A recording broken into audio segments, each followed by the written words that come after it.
Hello and welcome to Getting Candid with me, your girl Helen.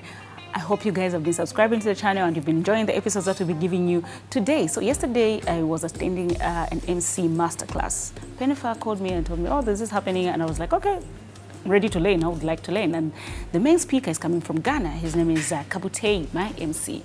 So he comes and we are at the masterclass and he's speaking, and I'm like, and we had some great speakers. We had Bob Nkosha speaking, we had Kamiza speaking, and we also got to meet people like Master Chimbala. You know, like these are industry greats and mad respect to them.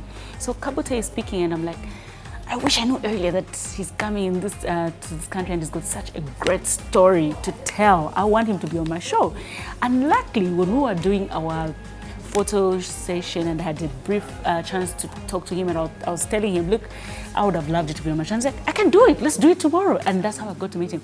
This man has been doing this for 13 years, guys, and he's done over 1,400 events. There's so much to learn. He's got a great story, from being a major, degrees in science, to being one of the biggest event hosts.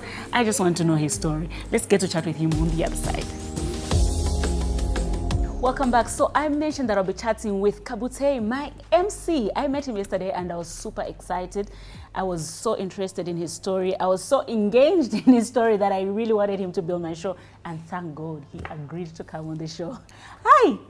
Hello, Helen. Yeah, should I welcome you to Zambia again? Welcome Yes, to Zambia. yes, please do. I Welcome to Zambia. I literally feel so immersed in Zambia. So thank you very much. It's great to be here. I'm so glad you're enjoying Zambia.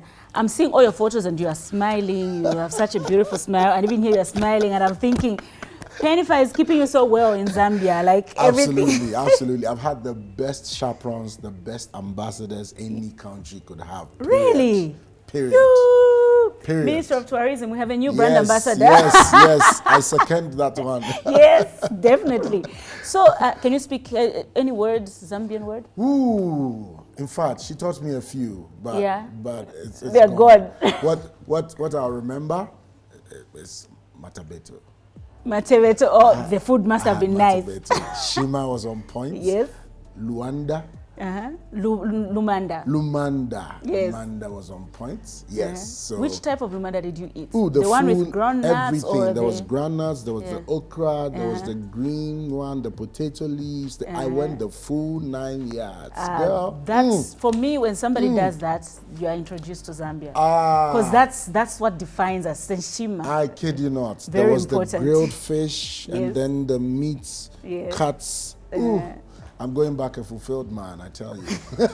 I'm glad. I'll just remind you of one word when you want to greet people. Okay. Lubwanji. Lubwanji, yes, I was taught that. That's true. And then you say bueno. And then you say bueno. That's fine. Yes, so, yes. Yeah. All right, Helen, Lubwanji.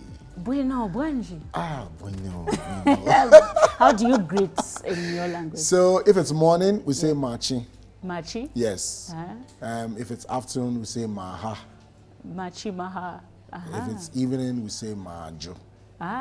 Yes. Okay. Like when I come to Ghana, I want to have a shower. I'll be like Machi. I'll plug you. That's right. That's right. So I was reading your profile here, and you are Alfred Kabutey Okansi. Yes. Okansi. Yes, that's right. Yeah.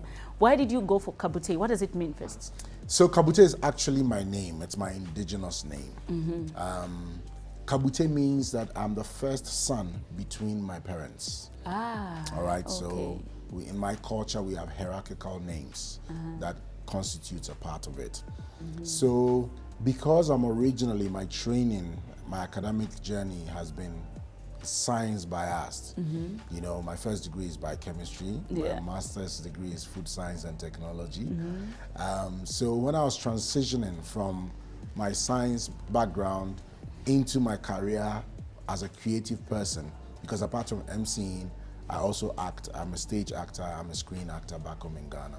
I thought I wanted to represent myself authentically because I knew the far-reaching, ability of media. So I thought I'd rather project and represent myself with my indigenous name.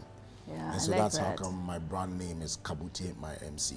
Now, what Kabutey, my MC is my brand name, but it's also a subliminal message, which is if Helen is talking about me to somebody, Helen will say, hey, do you know Kabutey, my MC? Yes. What she has said is that, do you know Kabutey, Helen's MC? I like that. That was smart. Beautiful. How Yes. How did you come up with that? Was it just you or somebody said? You should... It was just me. I was literally, this was the very first time, this was 2011. Yeah. When you know, I went for an event and the MC was not the very best. Yeah. And I felt that the couple, it was a wedding, I felt that the couple deserved a better experience. And when I looked at this guy, I thought, just something inside me thought I could do at least better than this guy.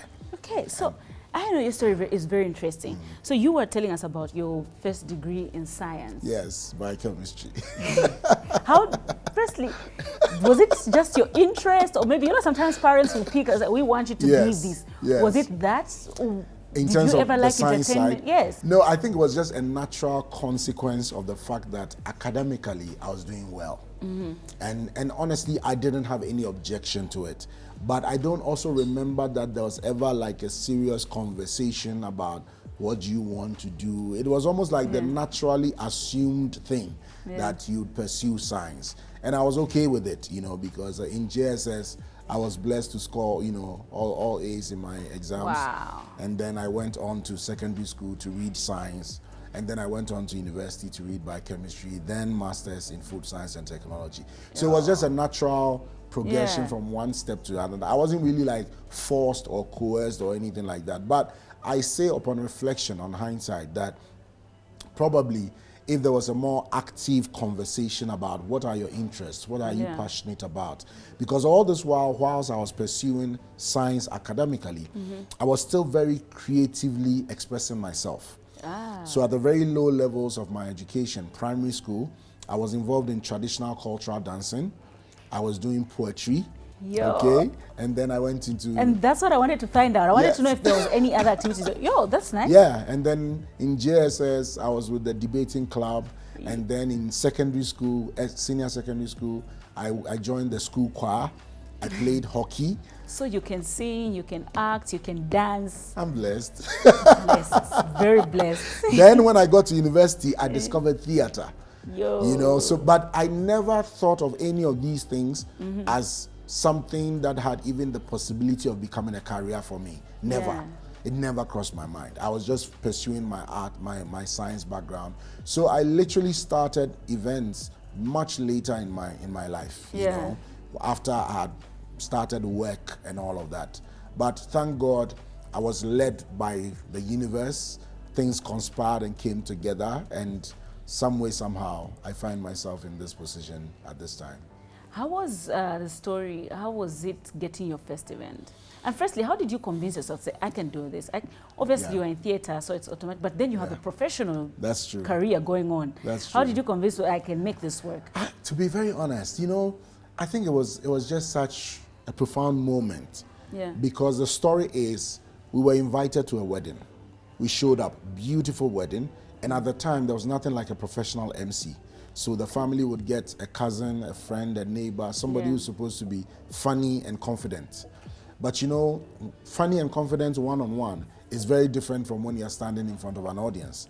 And so sometimes it can go completely wrong. And this was one of those occasions. The event was beautiful, but the MC was terrible.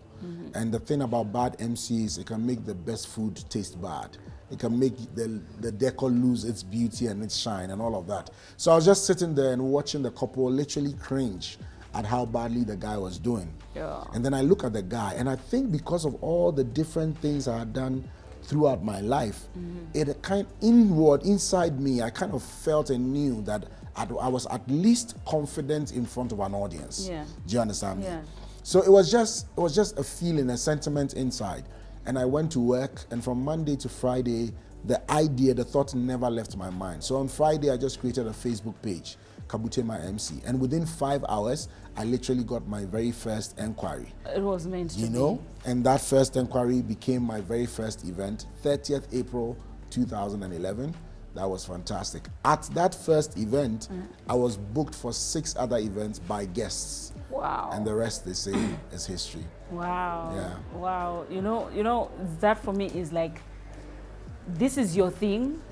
and I'm just going to direct you. Maybe you just right. needed time. Maybe you didn't have to do it in your early stages of life. That's but right. this is it. So you have grown to MC. But when you told your family, like, I'm going to take this. Well, so again, you know, it's just interesting that on paper, it looks like they were big decisions. Do you understand? Yeah. But they really were very natural flows for me. It wasn't an issue because, remember, I was working full time. Yeah. I had gone through the educational ladder to the top, Yeah. so my family is happy. Yeah. I'm working full time with a development consulting firm, so they are happy. So this was, everybody felt like, oh, this was some hobby, some, you know, just side passion thing. You understand? And even for me, it never started as, oh, I want to do this as a career or for income or as a full time. No, you know, I just felt like events, you know, deserved better experience, and I felt I could help. So I remember when that first client even asked me how much will I charge. I had never even thought about it up till that point, you know. So my family never had an issue with it. But so I was working full time, and then I was hosting events on weekends, and then after work I was also, you know, with my theater company as a cast member as well. So everybody was happy because it wasn't like I was leaving full-time work to just go and start this thing on the side. So they kind of took it well and they accepted it well. And because it also accelerated and snowballed quite quickly, they all saw that I loved it, number one. Number two, they saw that people also appreciated what I was doing. And so they could see a future. They could see that, okay, this thing could actually become something significant. And literally within about 6 to 12 months, it had really like gathered some good steam, and they were happy. I remember particularly my mother was quite proud. What do you think was making you stand out? Number one, I think it was the fact that what drove me into it in the first place. You know, I say that there are multiple reasons why anybody can be an MC or would want to be an MC. Some people just love events and they just want to be part of events. Some people want to build a network, and they think MCing gives you that opportunity to build a good network. Some people want a flexible working schedule, and because MCing offers that for you as well. Some people want extra good sustainable income, and I say that MC can do all of these things for you. But for me, it started purely from I want to contribute to making events a better experience for the hosts, for the organizer, and for the guests. So I think that almost pure intent behind it, it really got me to invest in knowing myself, one, and then in preparing myself to deliver events. There's another aspect that ordinarily somebody may look as it was a negative thing, which is there was no template. Because it literally did not exist. We didn't have professional event MCs in Ghana. So I also didn't have anything to say or anyone to say, oh, we don't do this, we don't do that. No, do it this way, do it that way. Do you understand? So I literally had the freedom of a blank canvas to create and to express myself the way I felt it. You know? And then because I was more or less like a pace setter in that sense, some of the things that I did have now become standard, have now become acceptable as the norm, more or less. You know, so those things allowed me to really go into myself, to think and be very creative. You know, it allowed me to explore different things. I remember when I started, I was very animated, you know, so I remember when Azonto came first, you know, I used to do Azonto one-man choreography at weddings just to entertain the people, and they would love it. I have done spoken word. Do you know who was teaching me the Azonto dance? Who? Penny. Yes. She was like, oh, my Ghanaian friends have been teaching Yes. Oh God, I had fun with that. I can imagine. I saw some of your videos, and I saw you singing on stage, dancing on stage. That should be fun, though. Like working and having fun and enjoying. It's the most fulfilling thing. You know, MCing made me realize that the statement that they make, that if you do what you love, you'll never have to work a day in your life. It is absolutely true. Exactly. It's absolutely true. When did you know that I think it's time to leave my full-time job and now I have to get in this? So it took me 8 years.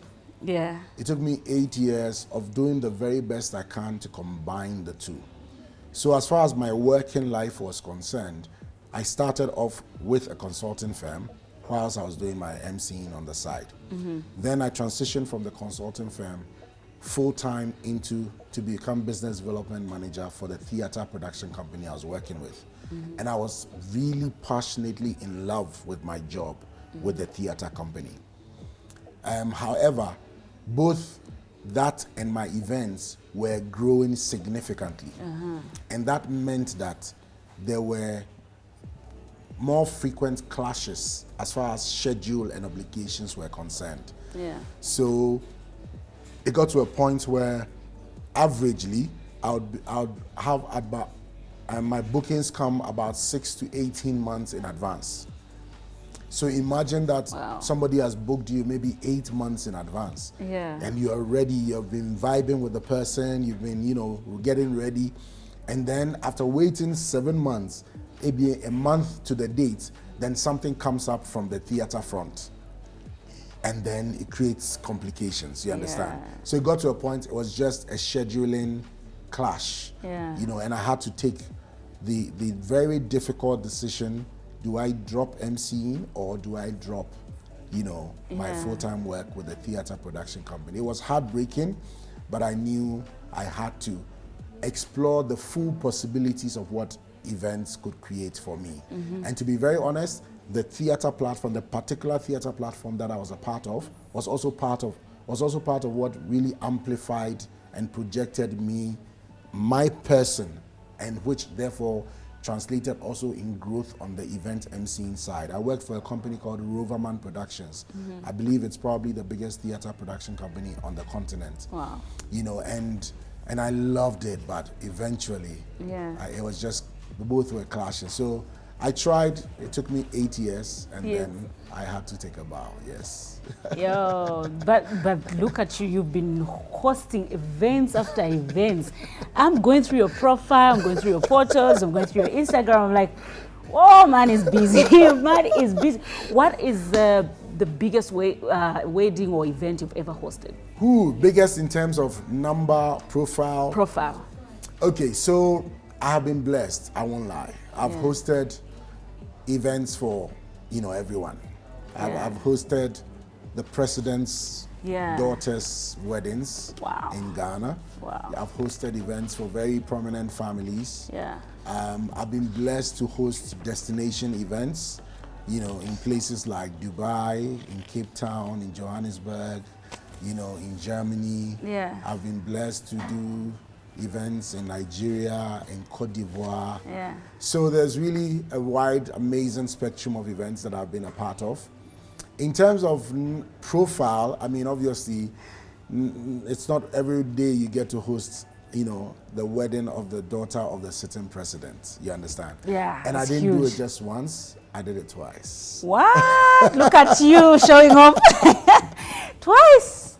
Yes. I mean, bragging rights. Oh, I mean, it's just an honor. Yeah, it understand? is. It's just it an is. honor. I mean, it's one level being invited to even host a formal or an official event for the presidency of any country. But it's also a completely different level when they have a personal, private event. Because that's a personal space, away from duty. Exactly. Yeah. So it takes on a whole new level of significance. And for me, I took great pride in that. I've hosted some weddings with crazy numbers. This, just a few months ago in December 2023, I hosted probably my biggest wedding. Guest pool of almost 3,000 people. What? Yep. And that was literally a festival of love. It was just 3,000 people. It was a just wedding. a grand spectacle. Yes, it was a grand spectacle. And trust me, look, people were just giving. You know, they were just given. Yeah. You know, the outfits, the you know, relationships. I know you like hosting weddings because of just how you explain. You explain it so much passion. Like, no, I feel it. Yeah, you honestly, feel it for real. Yes. Tell me about hosting Sarkodie's wedding. Woo! You say you call him Sarkodie. Yes. Sarkodie. Yes, so Sarkodie. Yeah. So Sarkodie is literally, I mean, for my money, the biggest artist in Ghana. Yeah. He's built such an amazing brand from very, very humble beginnings. And so he is who he is. In the course of my MCing career, I had the opportunity to host events that he came to perform at. And on one of those events, even though he was performing, he was also a friend of the family, so he came as a guest and sat and enjoyed the whole event whilst I was hosting. So at some point, I went to him and showed him my business card, which has my name Kabutey on it. Now, what's interesting is that Sarkodie loves the name Kabutey before he met me. Yeah. All right? And so he has about 4 or 5 songs that he mentions the name Kabutey in there. So in Ghana, the nickname for Sarkodie is Kabutey. All right? Good. So when I showed him my name and he saw it, we all had a good laugh. And then I asked him, you know, so why do you make so many songs with my name? Yeah. And then we had a good laugh about it. Then months later, a few years later, I started getting a call somewhere in March. I started getting like calls about the same date. That, oh, there's this date, are you available? And I'm like, oh, unfortunately, I'm not. But anyway, what's it about, so that if I could help? They're like, oh, okay, you will get back to you. Then somebody else will call. About 6 different people called within the space of about a week. So I knew that this was something significant that was cooking. And then eventually, I get a call from a strange number. I pick it up and he's like, hey, hello, this is Sarkodie. And I'm like, which Sarkodie is this? Yeah. You know, and then the answer he gave was just a perfect like bonding moment between he and I. Yeah. Because what he said was, well, you say I use your name in so many songs. So if it's my wedding, then you have to do it, you know? Yeah. And that was so touching and so personal for me. What made it an interesting twist was that I had been booked since November for that same date on which he was going to get married. And literally, I mean, what do you do? Yeah. You know, do you give up on, do you honor the relationship and the commitment that you have with your bride? Or do you take advantage of this amazing, you know, experience of hosting Sarkodie's wedding? So I told him honestly that I'm booked for the day, but just give me some time. Let me see if I can talk to the bride. So it took me 2 months to finally get the permission of the bride to switch to host Sarkodie's event. Yeah. But I had to pursue it just to honor my brand, to honor my business that I was also building. Yeah. And I didn't want to look back for the rest of my life and always say, oh, you know, I was supposed to be the wedding of Sarkodie. Now I can say I was the MC of Sarkodie's wedding. So it was dope. It was a fantastic experience. Now, what made it awesome for me was that even though he's a high-profile person, he was very intentional about having a family experience, about having a real experience. He didn't want his wedding to become an industry event, you know, because he knows so many people in the industry and all of that. But most of them are industry colleagues, not necessarily personal friends. Yeah. And he wanted to show up at his event, look in the room and just see faces of friends and family. So it was intimate. It was very meaningful, it was very joyful, it was very expressive. He didn't have to worry about if somebody would take some kind of video and there'll be a headline or this or that. And well, I mean, I came with my A game, you know, I showed up in my, you know, olive green suit, propped up with some gold bow tie, and it was fantastic. We had a really great time. When you talk about what you're wearing, I wanted to ask, this is some of the quick, like, do you have like a stylist, a designer who picks, because you have great sense of style. Like, it's unique, but it stands out. Thank you. I was looking at your outfit yesterday. Yes. I was looking at the material of your pants. Oh my God. I'm like, ooh. You did look at it. I was looking, I'm like, proper. So right now I'll be looking at like, what material is that? The shirt, So even the pants are not like the regular. usual. Yes, you understand. Thank you very much. To be very, very honest, I tell people that especially when it comes to your imaging and your branding as a whole, there are two important words. You have to be intentional and you have to be consistent. Yeah. Now, my brand has a character and has some attributes on which I build my brand. My brand is mature, my brand is classy, my brand is fun, always. Mature, classy, and fun, always. That's Kabutey, my MC. Yeah. So I like to stand out, but not overly, you know, and I like to also have some meaning behind, or some thought at least behind. This particular shirt that I'm wearing, you'd notice has multiple placements of colors. Yeah. It's almost like my coat of many colors. Yeah. It's just because for me, this shirt represents my current focus of connecting to the African continent. So I wanted a shirt that had as many colors from as many national flags on the African continent. Wow. All right, so there's the Zambian green here. There's, you know, from the different countries all over. You know, so yes, unfortunately I have some very creative people around me. What I'm wearing, this was by a lovely lady. Her brand is called Shival. All right, this was from Bello Kutu. All right, here in Zambia, when I was coming through, my suits and my outfits for the dinner came from Chapter 1 Classics. So yes, I share my thoughts and my inspirations with them, and then they take that and they put something creative together. It's top notch. It's beautiful. Even when coming from you. No, you stand out. You do stand out. Thank you so much. Have you ever hosted an event where you're like, this is the worst event ever? From the point of view of my worst event ever, it's not necessarily related to the event itself, but to how the event was managed or how I was managed. I don't do well under micromanagement. Oh yeah. And I think it goes for most creative people. You know, sometimes some people I don't think the intention is bad, but you know, they find it difficult fully trusting you to do what you have to do. Yeah. And so even though you have been engaged for it, and there's a reason why they engaged you, somehow they still feel like they need to stand on your shoulder and keep, you know, whispering into your ears.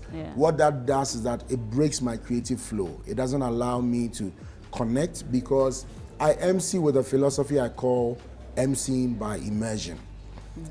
MCing by immersion is my personal philosophy, and it is founded on two pillars.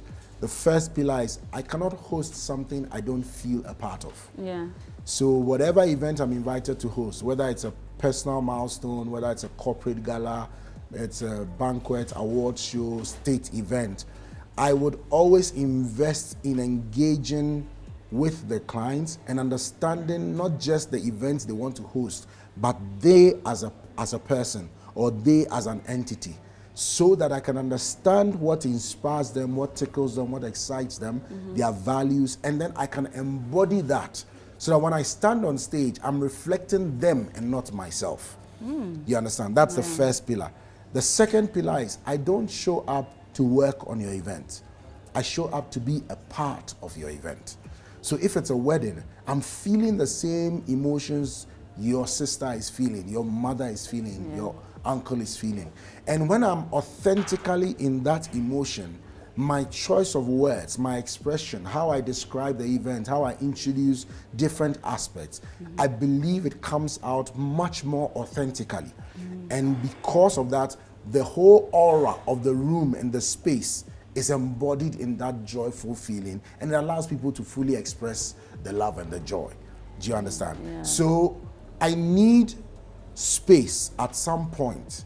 Give me the best briefing you can, but after you've given me that briefing, leave it to me. Let me connect to my ancestors, let me connect to my angels, and let me, you know, pour in all the creativity that I can, and let me feel what I need to feel authentically. When you're standing on my neck, you know, it's like, oh, okay, in 30 minutes, you have to do this. Then they come back again, you know, so in 20 minutes. Oh, so like I said, 5 minutes, we're about to go. And hey, we're going now, we're going now. And then whilst you're on stage, you're like, you remember what I said? You know, come on, you know? Yes, so that really creates a very difficult environment for me, yes. Okay, I read that you have an agency for MCs? Yes, so that actually became a natural consequence of the growth of my brand. Now I got to a point that, you know, thank God and for all the hard work we were putting in, there was quite a growing pool of clientele that wanted me for their services. But you know, by the very nature of the job, you can almost only do one event on a particular date, you know? And unfortunately with our famous culture of not always being time conscious, it makes it very difficult to book multiple events. It's an African thing. Well, unfortunately, we have to change that. We have to change that. So because of that, you can't risk it. In my early days, I was a bit more adventurous, a bit more, you know, hungry and all of that, and took greater risks. But I remember the last day I took 2 events on a particular day. I remember it so clearly because it was a wedding. The first event, the first wedding, the wedding was supposed to start at 10 a.m. So that by 12 o'clock the wedding was done, and then they move over to the reception at 1 o'clock, and then reception goes from 1 till about 4. Now the second event, the wedding itself was at about 1 o'clock. So that was supposed to go from 1 to 3, and I'm not really part of the wedding itself. So from 1 to 3, then they move from there to the reception ground at around 4. So that the official reception would take off at about 5, 6. So I thought, okay, I could do the first one, finish up by 4 o'clock, and then head to the second one and start from 5 o'clock. Helen, you wouldn't believe it. The bride for the first event showed up at 1 p.m. 1 p.m. Can you imagine? Everything is messed up. And at that point, the second planner has already started reaching out. Hey, I hope everything's going well. I hope we'll see you on time. I'm like, God, what is going to happen today? So what happens in that situation is that nobody wins, everybody loses. Because I'll either rush the first event or I'll arrive late for the second event, and emotionally I'll be so scattered. And it doesn't represent the best for the event. So when that circumstance happened to me, that very day, I doubled my price on my invoice, and I promised myself I'd never take more than 1 event on a particular day. So owing to that, you know, I don't have a choice but to be truly, truly authentic to it. So when I got to the point where I realized that I can only do 1 event on a particular day, ordinarily, I would get anywhere from 6 to, on a very crazy, exciting date, I may get as many as 20 calls for a particular date. Now, the moment you say yes to the first person, and I tell people, I don't choose my clients. My clients choose me. Do you understand? So whoever calls me first, once we're able to agree on terms, I'm committed to you. It doesn't matter who or what comes next, except Sarkodie. I wanted to say that. I'm like, you had to bend there. We had to bend the rules on that occasion. But except that, you know, I don't have a choice. So what happens then is that the clients, let's say from the second person all the way to the 6th or the 20th person, have to now go to look for an alternative MC. Now it gets worse because the moment they call somebody, so they'll call Helen, oh Helen, I'm having a wedding and I want an MC, can you recommend somebody? The first person Helen will mention is, oh, talk to Kabutey. Then they have to relive the pain of me saying no again. Oh, I called him and he's not available, so can we get somebody else? And then I realized that the conversation around my brand started becoming that I'm never available. And then it started being interpreted that I was selective. I only choose high profile events. I only choose big money events, which I didn't think was the best for my brand. First of all, it wasn't true, but I didn't think it was the best conversation around my brand. So what I decided to do was that, okay, number one, the most important thing to me, even if I'm not available for a particular client, I want to preserve the relationship that I have with that client. The fact that that client called me as the first possible MC for their event is something I honor, and so I want to preserve it. Number two, I also want to create opportunity for other MCs who are now building up their brands and coming into the game. And I know I had the advantage of first entry, but I know how difficult it can be for a current generation MC to also get the kind of opportunities that I got at the beginning. Yeah. And then at the same time, I also want to create opportunity for the new cats to also make a little bit more than what they ordinarily would have been confident enough to quote. So I decided, okay, let me create a soft agency where I look around the space, I identify people who I believe are already gifted and are already on the right trajectory. I reach out to them, I invite them, I have a conversation with them that, hey, this is what I want to do. I want you to be a part of my team of people that I can regularly refer to clients. However, because I have a standard for my brand, I would orient you about how I go about doing things and about the reasoning behind it. I don't want you to become a replica Kabutey, no. But I want you to be able to create the same experience Kabutey will create, but in your own authentic way. Yeah. And the only way you can do that is if you understand why Kabutey does what he does. So that you don't have to go and do what Kabutey does, but you can still do something and still achieve the reason behind the action that Kabutey does. I hope you understand. Yes, yes. So I then decided, okay, that's what I'm going to do. So a client calls me, are you available? Oh, unfortunately, I'm really booked, but I have an amazing person that I want to recommend to you. I promise you that all you have to do is to give me the best possible brief, and he will come and he will deliver an amazing job for you. So I call him and I say, hey, you know what, this client is available for this event. This is the briefing. Go have a conversation with them. If you have any questions afterwards, reach out to me. Once I get the feedback, I get back to the client. So I'm the liaison between the two of them. Now, this guy is probably charging X amount, but because I recommended that client, that's MC, the client will be willing to pay X plus some more. So he ends up making some good money. Now, the clients, even if they knew this guy, may not have ever directly called that guy. But just because I recommended it, they are happy to call that guy. So at the end of the day, the client is happy because, again, they get to pay a lower price than they would have paid for me. So they get a bargain. They still get to have an MC available who delivers an amazing job for their event. I still get to maintain my relationship with the client, and I have also created an opportunity for an upcoming guy. So at the end of the day, it works for everybody. So that became my soft arrangement that I refer to as my MCing agency. Okay, so how many MCs do you work with? Well, over the years, I've probably worked with literally almost every notable brand in Ghana at the moment. So off the top of my head, probably close to about 9 different people. Yes, different MCing brands, yes. You were talking of, you were telling me about getting maybe 20 calls for one date. How big is the events business in Ghana?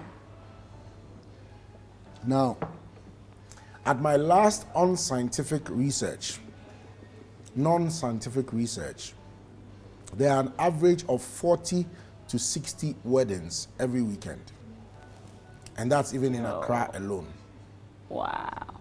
40 to 60 weddings, and that's just weddings. So we're not counting birthdays, we're not counting christening, we're not counting, some corporate dinner, So the events industry in Ghana has grown. It has expanded in terms of profile. Events in Ghana represent a critical part of people's entertainment menu.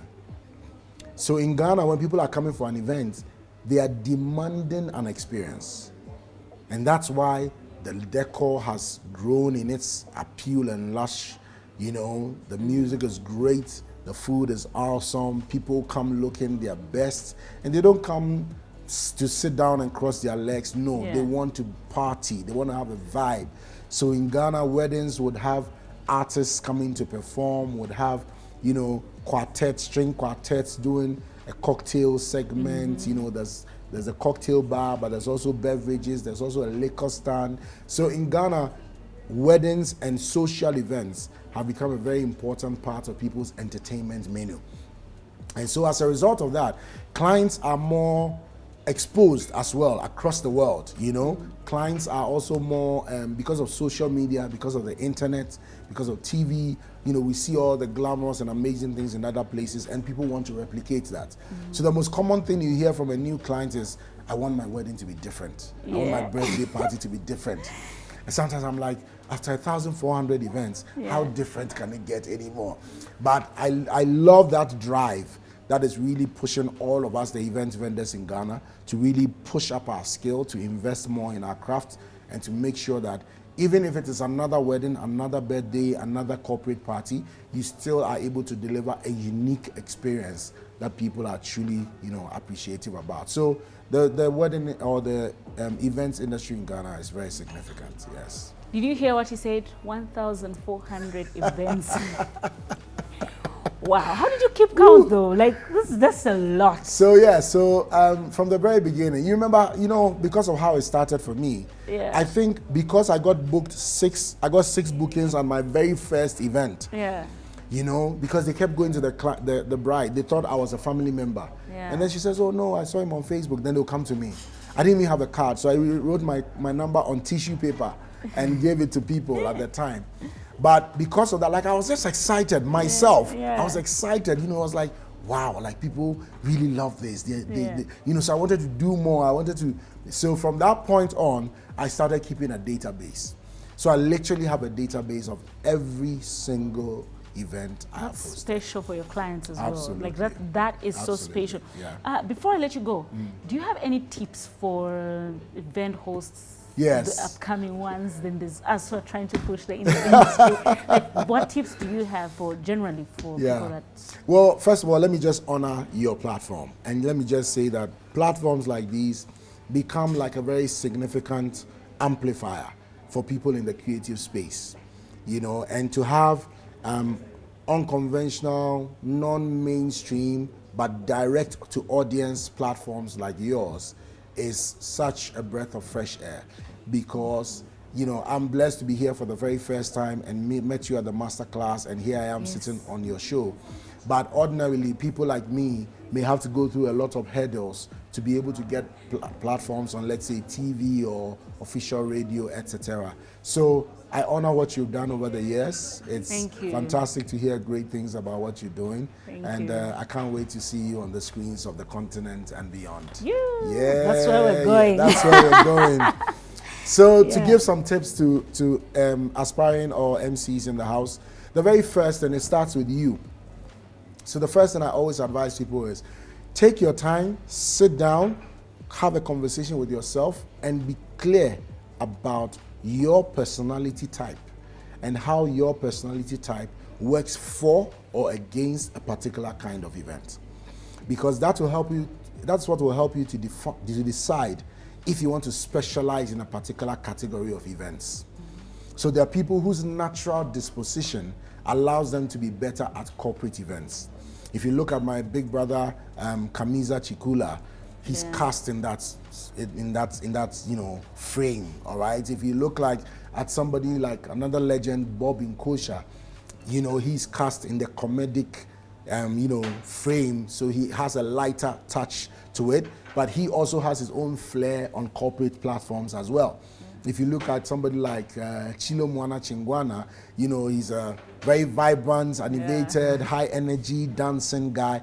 And when you see them, each of these doing their thing, you can see this is him, this is her. Do you understand? It's not being faked. It's not being, you're not doing too much. Do you understand me? So it starts with that. Understand your personality type and understand how that works for or against. Then you can decide that, okay, because of my personality type, I'm going to specialize in this kind of event. Yesterday at the masterclass event that we had, one of the lovely ladies who showed up, you know, came to me and was like, you know, she's getting a lot of calls about kids events. And it looks like almost everybody who's calling her wants her to come and do one kids event or another. And she's thinking about how to transition into other types of MCs, because she still has a great, you know, corporate or professional image that she thought she could harness on. And I'm like, sometimes we don't choose our path. Sometimes the market chooses the path for us. But the only reason why you get called is because you're great at it. Yeah. However, if you want to transition, you have to understand that the scope you're going into may be a different shade from what you are used to.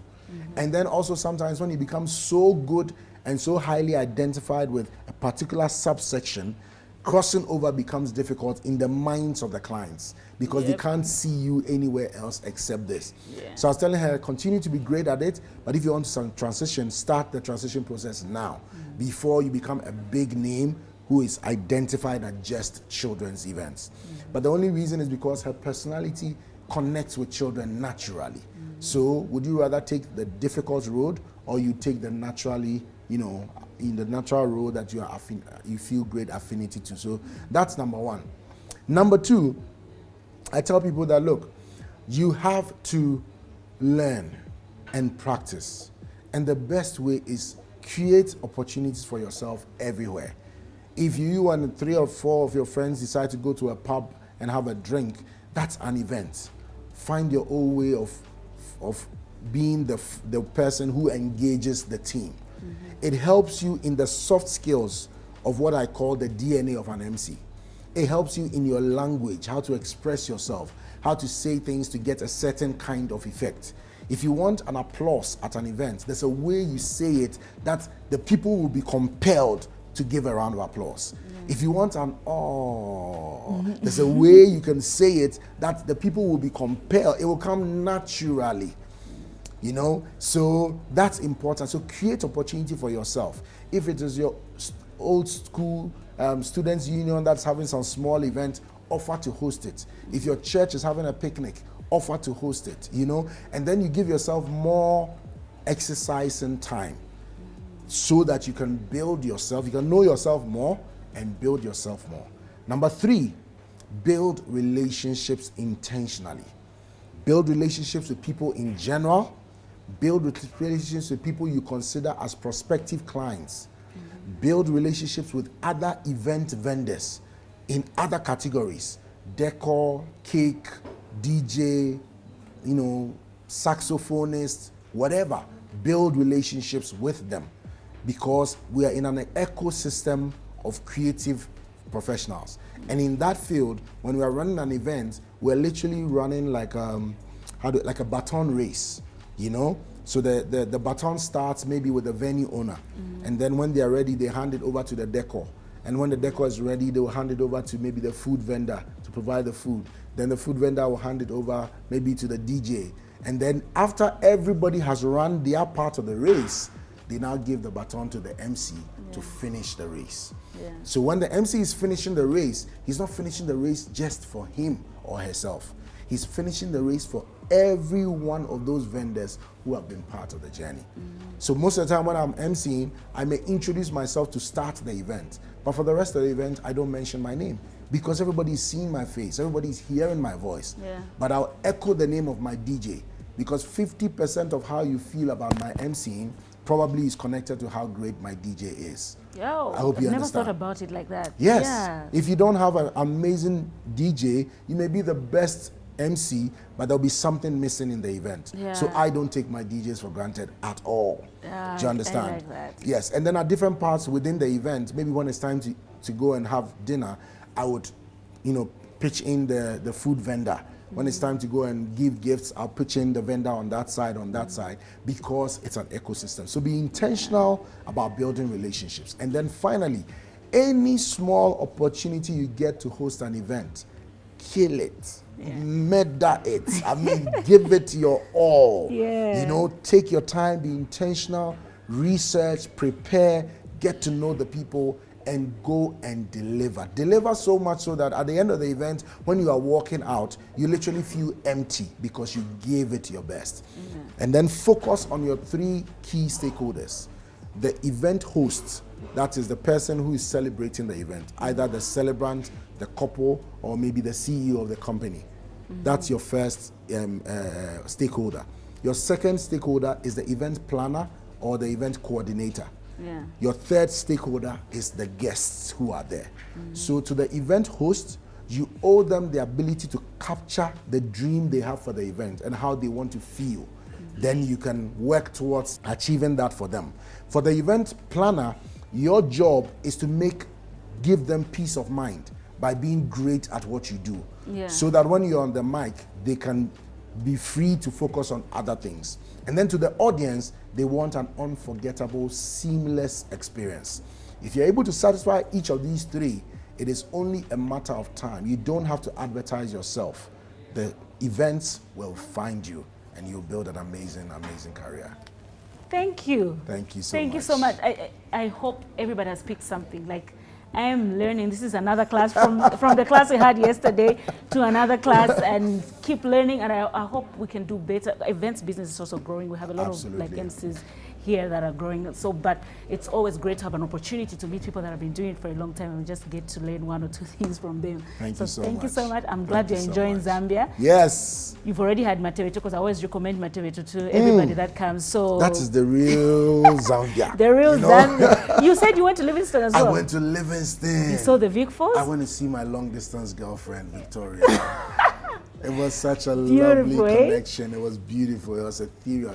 It's a once in a lifetime experience. Yeah. Everybody must experience the waterfalls. I'm glad you've enjoyed Zambia and you've gotten to experience the Mateweto and the Vic Falls. So thank you. Hope you'll see you here again sometime. Yes, fingers crossed. No more than 12 months, I'll be back in Lusaka. Great. Yes. See you then. Thank you so much. Alrighty, guys, I hope you enjoyed watching this. I enjoyed chatting with him, and he gives you a smile, so you get to enjoy the interview so much, because you know that he's definitely happy. So from me, your girl Helen, bye-bye. Keep subscribing to the channel. Yo, yo, yo, yo, yo, yo, yo, yo, yo.